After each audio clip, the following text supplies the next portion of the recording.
babalik ako.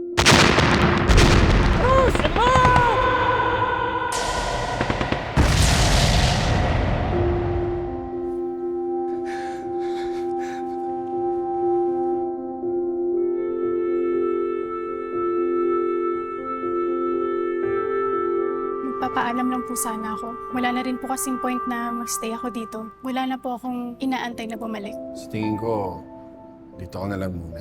Yun din naman ang gusto ni Michael eh.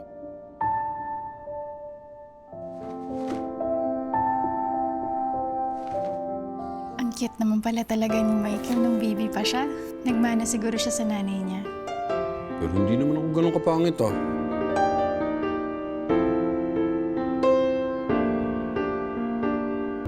Hello?